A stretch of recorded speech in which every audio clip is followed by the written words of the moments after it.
사무엘아. 네, 감사합니다. 우리 사무엘은 구약 성경에 나오는 인물 중에서 삼중직을 모두 받은 두 사람 중에 한 사람입니다. 여러분, 삼중직이 뭘까요? 삼중직. 삼중직은 예수님께서 받으셨던 세 가지 직분을 말해요. 제일 먼저 제사장. 제사장 직분은 인간 편에 서서 하나님과 연결시켜주는 직분으로 주로 제사함을 담당합니다. 제사장들이 해주는 것은 우리가 제사함 받도록 해주는 굉장히 중요한 일이죠. 예수님께서 그래서 우리의 죄를 사해 주신 것이에요. 두 번째로 이제 선지자직이 있습니다. 선지자직은 하나님 편에 서서 하나님과 인간을 연결시키는 직분인데요. 주로 하나님의 말씀을 전달해 주는 거예요. 그래서 우리 구약 성경에 보면은 선지서가 많이 있죠. 선지서에 보면은 이제 선지자들이 하나님의 말씀, 여호와의 말씀이니라. 그러면서 이제 하나님의 말씀을 막 심판의 말씀, 회개의 말씀 막 전파하는 것입니다. 이게 이제 선지자가 하는 일이에요. 마지막으로 왕은 이제 하나님을 대리해서 백성들을 다스리는 직분으로 이제 백성들을 하나님의 뜻에 따라서 보호하고, 일단은 잘 보호해야 돼요. 그리고 인도해야 됩니다. 그런데 이 구약 성경에 보면요, 이 귀한 삼중직을 받은 사람이 오직 두 사람 있어요.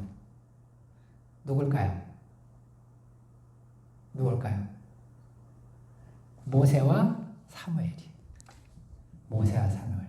그러니까 사무엘은 이 정도로 하나님께 아주 은총을 많이 받고, 또 성경적으로 볼 때 아주 중요한 비중을 가지는, 무게를 가지는 사람이었다는 것입니다. 자, 오늘 말씀은 바로 이런 사무엘을 하나님께서 하나님의 종으로 부르시는 내용이에요. 자, 그러면 하나님은 특별히 왜 사무엘을 부르시고 세우셨을까요? 오늘 말씀에 보면은 이제 이 사무엘을 엘리 집안과 비교를 하고 있어요. 엘리와 그 두 아들들과 비교를 하면서 사무엘이 왜 하나님께 부르심 받을 수밖에 없었는가 부각시키고 있습니다. 1절에 3절 말씀에 보면 먼저 하나님께서 사무엘을 부르시던 그 당시의 시대 형편을 세 가지 은유를 통해서 말해주고 있습니다. 먼저 1절에 보면요, 당시는 어떤 시대였냐면은 여호와의 말씀이 희귀했던 시대였습니다. 어떤 시대였다고요? 여호와의 말씀이 희귀했던 시대예요. 그러니까 하나님의 말씀이 없었다는 거, 임하지 않았다는 것입니다. 이건 뭘 말해요? 그 시대가 얼마나 어두운 시대였는가, 암흑의 시대였다. 또 그 시대가 얼마나 목마른 시대였는가. 하나님의 말씀을 듣지 못하면 우리가 정말 기갈에 빠진다. 아모스서에 보면 나오죠. 정말 하나님의 말씀을 듣지 못한 기갈이 가장 큰 목마름이라는 것입니다. 기갈이라는 것이. 기갈의 시대였다. 또 왜 이렇게 그러면 어둡고 말씀이 임하지 않았는가? 그 시대가 죄악되니까 이제 하나님께서 말씀을 보내시지 않은 거죠. 얼마나 죄악된 시대였는가. 또 2절에 보면은 이제 두 번째 은유가 나옵니다. 엘리의 눈이 점점 어두워 갔다 그랬어요. 이걸 뭘 말할까요? 이게 그냥 엘리가 노안이 왔다 이렇게 얘기하는 거 아니에요. 엘리가 노안 온 걸 뭐하러 성경에서 얘기하겠어요. 이거 이제 은유적인 표현입니다. 이게 눈은 분별력을 말하는 거예요. 분별력. 그러니까 당시의 제사장 엘리의 영적인 분별력이 점점 흐려져 가고 있었다는 거예요. 그러니까 제사장이 이렇게 분별력이 없으면 일반 백성들은 어떻겠습니까? 일반 백성들은 말할 것도 없죠. 우리 사사기에 보면은 이스라엘 백성들 왕이 없기 때문에 당시에 어떠한 생활을 했는가 보여주시죠. 지금도 그런 사사시대 말기예요. 가장 마지막 때입니다. 그래서 이스라엘 백성들이 얼마나 방황했을까 우리가 알 수가 있다는 것입니다. 마지막으로 3절에 보면은 또 뭐라 그랬어요? 3절 말씀에 보면은 하나님의 등불은 아직 꺼지지 아니했다 그랬어요. 여기 보면은 아직 꺼지지 않았다 그러니까 희망적인 말 같이 보이지만은 사실은 이 말은 바꿔보면 어떤 뜻이에요? 거의 희망이 꺼져가고 있었다는 거예요. 꺼지기 직전이라는 거예요. 가물가물 위태위태하다는 것입니다. 여러분 등불은 희망을 상징하는 거예요. 그러니까 당시가 얼마나 정말 희망이 없고 절망적이고 어두운 시대였는가. 자, 이때 이제 하나님께서 이제 더 이상 이제 엘리를 인내할 수가 없었어요. 그래서 엘리 집안을 이제 심판하시고 하나님 마음에 맞는 새 지도자를 세우시고자 하시는 거예요. 우리 앞에 살펴본 2장 35절에 보면은 이런 하나님의 마음이 표현이 되고 있습니다. 내가 나를 위하여 충실한 제사장을 일으키리니 그 사람은 내 마음 내 뜻대로 행할 것이라. 내가 그를 위하여 견고한 집을 세우리니 그가 나의 기름 부음을 받은 자 앞에서 영구히 행하리라 그랬어요. 하나님은 이제 엘리 아무리 부르셨어도요 하나님의 뜻대로 행하지 않으면 하나님은 언제든지 또 버릴 고난도 있는 거예요. 패하실 고난이 있는 거예요. 그래서 엘리 집안 패하시고 내 마음에 합당한 새 지도자 세우시겠다는 것입니다. 자, 오늘 말씀해 보면은 사무엘 또한 너무나 어리고 부족한 상태에 있었습니다. 먼저 이제 그는 인간적으로 볼 때 나이가 굉장히 어렸어요.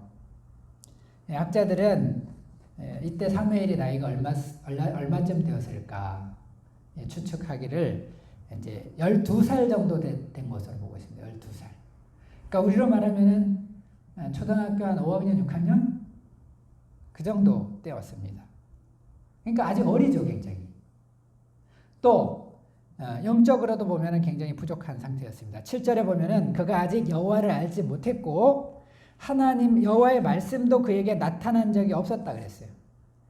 그래가지고 그는 하나님의 음성과 엘리의 음성도 분간하지 못했습니다. 또 하나님께서 말씀하실 때 어떻게 응답해야 되는가, 어떻게 반응해야 되는가도 몰랐어요. 우리 인간적으로 보면 너무나 부족해 보이는 것입니다. 자, 그러나 그럼에도 불구하고 하나님께서 그를 부르시는 이유가 무엇입니까? 오늘 말씀해 보면은 하나님께서 사무엘을 부르신 세 가지 이유가 나옵니다. 자, 사무엘이 도대체 이렇게 부족하고 어렸지만은 어떻게 하나님께 쓰임 받을 수 있었는가? 이제 그 세 가지 이유, 비결을 살펴보겠습니다. 첫 번째로 사무엘은 어떤 사람이었냐면은 사무엘은 철저히 헌신된 사람이었다는 거예요. 사무엘 어떤 사람이었다고요? 예, 헌신된 사람이었다는 것입니다. 헌신된 사람. 비록 어머니의 의지에 의해서였지만은 사무엘은 처음부터 하나님께 드려진 사람이었어요. 헌신된 사람이었어요. 맞죠? 예, 한나가 하나님께 큰 은혜를 받고 자기 아들을 하나님께 바쳤잖아요. 하나님께 바친 거예요. 하나님께 드린 거예요. 하나님 집에. 그러니까 사무엘은 사실은 뭐 자이든 타이든 처음부터 하나님께 헌신된 사람이었어요. 근데 자, 아무리 어머니가 하나님께 바쳤다 할지라도 또 본인이 그런 하나님께 헌신된 자세가 없으면은 하나님께 쓰실 수가 없었겠죠. 근데 이 사무엘은 훌륭한 것이 또 이런 어머니의 뜻을 잘 받들어서 자기 자신 스스로도 하나님께 자신을 온전히 내어드렸다는 것입니다. 그래서 이제 그 대표적인 이제 근거가 오늘 2절과 3절에 보면 나옵니다. 오늘 말씀해 보면은 이제 엘리와 사무엘이 어떤 곳에서 누워 있었는가, 어디서 잤는가, 이거를 이제 부각시키고 있습니다. 말씀해 보면은 엘리는 자기 처소에 누워 있었죠. 2절에 보면 자기 처소에 누웠다 그랬죠. 근데 사무엘은 어디에 누워 있었죠? 3절에 보면은 하나님의 궤가 있는 여호와의 전안에 누웠다 자, 우리가 상식적으로 생각해 보면은 사실은 하나님의 전을 누가 지키고 있어야 돼요? 제사장이 지키고 있어야 되지. 제사장이 지키고 있어야 되는데 제사장은 여호와의 집에, 아니, 자기 집에서 이제 누워 있고, 자기 집도 가까운 곳에 있었겠죠. 바로 옆에 있었겠지만 자기 처소에 누워 있었고. 사무엘은 어땠어요? 사무엘은 하나님의 궤가 있는 여호와의 전 안에 누웠다. 참, 12살밖에 안 된 어린이가 우리 인간적으로 생각해 보면은 하나님의 전 안에 누워 있는다는 거 쉽지 않잖아요. 사실 무서울 수도 있잖아요, 혼자. 이때면 뭐 사실은 엄마 찾을 때 아니에요, 아직까지도. 그런데 하나님의 전 안에 탁 누워 있었다는 거예요. 이것이 이제 상징하는 바가 무엇인가? 우리 사무엘은 정말 어머니에 의해서 헌신된 자였지만은 자기 스스로도 완전히 하나님께 드려진 자였다는 거예요. 하나님께 자신을 바쳤다는 거예요. 그래서 잠자리도 여호와의 전을 떠나지 않은 거예요. 여호와의 전 안에 누워 있어요. 하나님의 그 전을 떠나지 않고 또 하나님의 말씀이 있는 여호와의 그 궤가 있는 하나님의 전에 누워 있다 그랬잖아요. 여호와의 궤는 뭐예요? 말씀을 상징하는 거죠. 십계명 돌판이거든요. 그러니까 우리 사무엘이 어떤 생활을 했는가 하는 것을 보여주는 것입니다. 비록 사무엘은 굉장히 어렸어요. 그래서 하나님의 음성도 분별하지 못했어요. 사무엘아, 사무엘아 이렇게 3번이나 불렀는데도 하나님의 음성으로 알지 못했어요. 부족했지만은 하나님은 어떤 분이시냐? 하나님은 인간 조건보다도 외모보다도 중심을 보시는 분이세요. 하나님께는 인간 조건이 문제가 되지 않습니다. 하나님께 보시는 것은 마음의 중심이다. 나중에 뒤에 보면 또 나와요. 다윗 이야기할 때 보면 나와요. 하나님은 중심을 보시는 거예요. 하나님은 우리 사무엘이 어리고 부족하지만은 그 마음의 중심이 철저히 하나님께 있고 또 하나님의 말씀에 있고 하나님께 드려진 자라는 것을 귀하게 보신 거예요. 하나님 어떤 사람들을 귀하게 여기시고 또 귀하게 쓰시는가? 이렇게 자신을 하나님께 드리는 자들, 헌신하는 자들, 하나님을 위해서 이렇게 내어드리는 사람들, 이런 사람들을 하나님께서는 귀하게 보시고 세우시고 축복해 주신다. 우리도 이처럼 하나님께서 귀하게 쓰시는 그릇들이 될 수 있기를 기도합니다. 두 번째로 또 사무엘은 어떤 사람이었냐면 사무엘은 영적으로 깨어있는 사람이었다. 사무엘 어떤 사람이었다고요? 네, 깨어있는 사람이었어요. 4절에 보면은 이제 여호와께서 사무엘을 부르십니다. 근데 이제 10절 말씀에 보면은 어떻게 부르셨을까? 사무엘의 이름을 부르셨다는 거예요. 같습니다. 사무엘아, 사무엘아. 반복해서 이름을 부르셨다는 거예요. 근데 이제 이때 사무엘의 반응이 어땠는가? 비록 이것이 하나님의 음성인 줄 처음에는 알지 못했지만 그래도요. 사무엘은 하나님을 부르실 때마다 어떻게 했어요? 즉시 대답했다는 거예요. 내가 여기 있나이다. Here I am. 내가 여기 있습니다. 내가 여기 있나이다. 사무엘은 비록 이것이 하나님의 음성인 줄은 몰랐을지 몰라도 깨어 있었다는 거예요. 깨어 있었다. 자, 이를 통해서 우리가 배울 것이 있습니다. 그것은 하나님은 하나님께 이렇게 부르심을 받기 위해서는 어떻게 돼요? 우리가 영적으로 깨어 있어야 된다. 깨어 있어야 된다. 하나님의 음성을 들을 수 있어야 된다는 것입니다.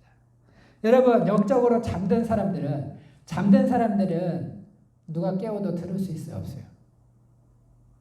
우리가 깊이 잠들면 깨워도 듣지를 못하는 거예요. 깨어 있어야 된다는 거예요. 그렇기 때문에 우리가 하나님께 부르심을 받으려면은 아무리 시대가 어둡고 등불이 꺼져가는 시대를 할지라도 우리가 영적으로 잠들면 안 된다. 깨어서 하나님의 음성을 들어야 된다. 우리 마태복음 25장에 보면요. 열처녀 비유가 나오는데 거기에 보면은 이제 슬기로운 다섯 처녀가 있고 미련한 다섯 처녀가 있어요. 이 미련한 다섯 처녀는 뭐예요? 이 사람들은 게으르고 하나님의 음성을 잘 못 들었어요. 반면에 슬기로운 다섯 처녀 어땠습니까? 깨어 있었습니다. 깨어 있었어. 깨어 있었고 기름을 잘 준비했다는 거예요. 이 기름을 준비했다는 말은 무슨 말이에요? 성령 충만했다는 거예요. 성령 충만. 하나님의 말씀 가운데 깨어 있었다는 것입니다. 자, 이렇게 영적으로 깨어 있어야 우리도 하나님께서 부르실 때 반응할 수가 있는 거예요. 음성을 들을 수가 있는 거예요. 하나님이 아무리 부르셔도 내가 듣지 못하면 무슨 소용이 있습니까? 하나님은 사실 우리를 계속 부르고 계세요. 근데 사람들이 듣지 못하는 것입니다. 네, 오늘날도 우리가 이 시대를 분별해 보면 참 영적으로 잠들어가고 있는 시대예요. 자, 우리나라 정말 가난하고 굶주리던 시절이 있었습니다. 불과 지금으로부터 뭐 한 50년, 60년 전만 해도요, 우리나라 굉장히 힘들었어요. 굉장히 힘들었습니다. 우리는 보릿고개 체험 안 했어요. 근데 우리 바로 앞 세대, 우리 바로 앞에 세대만 해도 보릿고개를 체험했어요. 참 힘들었습니다. 그런데 그렇게 시대가 힘들었을 때 오히려 사람들은 영적으로 깨어 있었어요. 그래서 정말 우리나라 방방곡곡에서요, 기도의 음성이 끊이지를 않았습니다. 교회를 열면, 문을 열면 천막교회를 열어도 사람들이 다 모여들었어요. 천막교회를 열어도. 또 산이면 산마다 기도원이 세워지고 그 기도원마다 사람이 차고 넘쳤어요. 정말 사람들이 다 깨어있었고 하나의 음성을 사모했다는 것입니다. 자, 그러나 오늘날은 어떻습니까? 오늘날 우리는 이런 정말 선배들의 기도 덕분에 축복을 많이 받았어요. 잘 살게 됐습니다. 이제 세계에서 정말 몇 등 안에 들어요. 우리나라 엄청 잘 삽니다. 우리가 잘 살게 된 건 참 감사한데, 이렇게 모든 것이 풍요해지고 부유해지면서 어떻게 됐습니까? 이 사람들이 점점 영적인 소원을 잃어가고 있는 거예요. 잠들어가고 있는 거예요. 그래서 이제 하나님을 안 찾습니다. 하나님을 찾을 이유가 별로 없는 거예요. 그전에는 배가 고파요. 당장에 갈 길을 모르겠어요. 그러니까 하나님을 찾았는데 지금 일단 등 따스고 배부른데 당장에 하나님을 절실하지 않는 거예요. 하나님 찾지 않습니다. 교회들이 점점 비어가고 있어요. 기도원 이제 거의 없어요. 기도원 운영하면은 적자가 너무 커, 교회마다. 그래서 예전에는 교회마다 다 기도원 하나씩 가지고 있는 것이 정말 뭐 하나의 유행처럼 됐었는데 지금은 기도원 거의 다 문 닫았어요. 큰 교회도 새로 들어오는 신자들이 많지 않습니다. 작은 교회만 힘든 게 아니에요. 큰 교회도요. 계속 지속적으로 성장하는 교회가 많지 않아요. 점점 줄어들어요. 특별히 젊은이들이 교회에 나오지 않습니다. 어린이들이 교회에 나오지 않습니다. 젊은이들 너무 바쁜 거예요. 취직 걱정, 장래 걱정 하느라고 하나님 찾지 않습니다. 자, 이렇게 잠들어가는 시대, 이런 시대에 우리가 살고 있는데, 그러면 이제 이런 시대에 우리가 어떻게 되는가요? 자, 우리는 그럼에도 불구하고 정말 하나님께 부르심을 받는 사람이 되려면 어떻게 되는가? 깨어 있어야 된다는 것입니다. 하나님의 음성을 듣고자 사모해야 돼요. 9절에 보면은 엘리는 사무엘에게 하나님의 음성이 들리면 이제 어떻게 응답해야 되는가? 하나님의 말씀을 듣는 법을 가르쳤어요. 하나님의 말씀을 듣는 법 뭐라고요? 어떻게 해야 된다고요? 여호와여 말씀하옵소서. 주의 종이 듣겠나이다. 우리 다같이 한번 따라해 보겠습니다. 여호와여 말씀하옵소서. 주의 종이 듣겠나이다. 자, 이런 자세를 가져야 된다. 하나님 말씀해 주십시오. 종이 듣겠습니다. 제가 듣겠습니다. 하나님 말씀해 주십시오. 이런 간절한 마음, 깨어있는 자세, 이런 자세를 가지고 있는 자들을 하나님 찾으시고 이런 사람들에게 하나님 응답하신다는 거예요. 우리가 이게 다 잠들어가는 시대. 같이 잠들면 어떻게 될까요? 같이 잠들면 그냥 아무 문제가 없는 것이 아닙니다. 망하는 거예요. 망하는 거예요. 이 시대가 정말 간절하지 않습니다. 배가 불러요. 뭐 필요한 게 별로 없어요. 다 해결됐어요. 그러니까 하나님 안 찾는 거예요. 그러나 이것은 도돌이표로 가는 거예요. 도돌이표. 그래서 하나님 안 찾으면 다시 이제 굴러 떨어지는 것밖에 안 남았어요. 지혜로운 사람 어떻게 됩니까? 아무리 시대가 잠들어갈지라도 하나님을 찾아야 돼요. 하나님. 깨어 있어야 됩니다. 여호와여 말씀하옵소서. 종이 듣겠나이다. 하나님의 말씀을 사모하고 영적으로 깨어있는 자들이 다 될 수 있기를 기도합니다.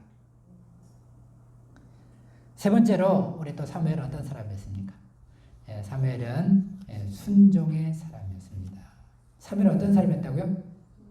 순종의 사람. 10절 이하에 보면요. 하나님은 사무엘을 부르시고 이제 첫 사명을 주십니다. 첫 사명. 자, 그런데 첫 사명이 뭐예요? 첫 사명의 내용이 이제 자기의 스승, 자기의 영적 아버지야. 엘리 집안의 심판 메시지 전하는 것이 첫 사명이에요. 하나님의 종이 돼가지고 처음 맡은 사명이 나의 그 대리자, 나의 그 스승에게 심판 메시지 전하는 거라고. 사실 얼마나 힘든 일입니까? 15절 말씀에 보면은 사무엘도 처음에는 이 소식 전하는 것을 두려워했어요. 왜 두려워했을까요? 두렵지. 그 집안을 완전히 몰살시키겠다는 이런 소식 전하는, 그것도 제사장, 지금 현직 대제사장 집안 망한다, 이런 얘기 전하는 거 쉬워요? 제사장이 악한 마음 품으면 그 소문 안 돌게 하려고 사무엘을 그냥 죽일 수도 있어요. 뭐 못할 짓이 뭐가 있어요? 지금 얼마나 악한데. 그러나 사무엘 어떻게 했습니까? 사무엘은 이제 하나님의 말씀에 순종해가지고 가감없이 그대로 잘 순종했다는 것입니다. 다행히 이제 엘리가 그 순간에는 그래도 다행히 바른 자세로 나왔어요. 이제 사실대로 말해라 이렇게 얘기하고 또 다 듣고 나서는 영접했어요. 자기 생각에도 너무 했거든. 영접했습니다. 자, 여기서 이제 우리 사무엘이 어떤 사람인가? 이 하나님의 종이 되려면은 이렇게 순종하는 자세가 필요하다는 것입니다. 하나님의 말씀을 전해야 되기 때문에 아무렇게나 막 자기가 각색해가지고 말씀 전하면 안 돼요. 하나님의 종들은. 하나님의 말씀을 있는 그대로 가감없이 전해야 되는 거예요. 순종의 사람들이 되어야 된다는 것입니다. 우리 이제 사무엘은 순종의 사람이었어요. 그래서 하나님의 말씀에 순종했고, 또 심지어는 그 자기 스승 엘리가 얼마나 부패했어요. 배울 거 없는 사람이잖아요. 그래도 그 엘리의 말에도 다 하라는 대로 하는 거예요. 얼마나 사무엘이 훌륭했는가 알 수가 있습니다. 우리 사무엘서의 전체 주제 중에 하나이기도 한데요. 제사보다 순종이 낫다. 이것이 우리 사무엘서의 굉장히 중요한 사상입니다. 그래서 우리가 하나님께 쓰임 받으려면 어떻게 되냐? 순종의 사람들이 되어야 된다. 특별히 하나님의 말씀에 순종할 줄 알아야 돼요. 하나님의 말씀에 있는 그대로 내가 순종할 수 있는 사람이 돼야 됩니다. 자, 우리 하나님께서 가장 기뻐하시는 것이 뭐라 했어요? 기도와 순종과 또 뭐라 했죠? 전도를 기뻐하신다 그랬습니다. 우리가 하나님께 항상 순종하는 복된 종들이 되기를 기도합니다. 우리 19절 이하에 보면은 이제 하나님께서 이런 사무엘을 부르셨을 뿐만 아니라 세워주시는 내용이 나와요. 하나님께서 사무엘을 어떻게 세워주시냐? 그와 함께 하셔서 그의 말이 하나도 땅에 떨어지지 않게 하셨다 그랬어요. 하나님께서 친히 사무엘의 그 권위를 세워주신 거예요. 말의 권위를 세워주고. 그러니까 사무엘이 뭐라고 말하면 그 말이 다 응답되게 하는 거예요. 결국에 어떻게 됐습니까? 온 이스라엘이 사무엘이 여호와의 선지자로 세우심을 입은 줄 알게 되었다. 또 그래서 이 사무엘을 통해서 하나님의 말씀이 온 이스라엘에 전파되었다. 하나님께서 함께 하시고 하나님께서 세워주셔야 진정한 권위가 생기는 것입니다. 이 하나님의 종들에게는 권위가 중요한데 이 권위는 인간적인 방법으로 세울 수가 없어요.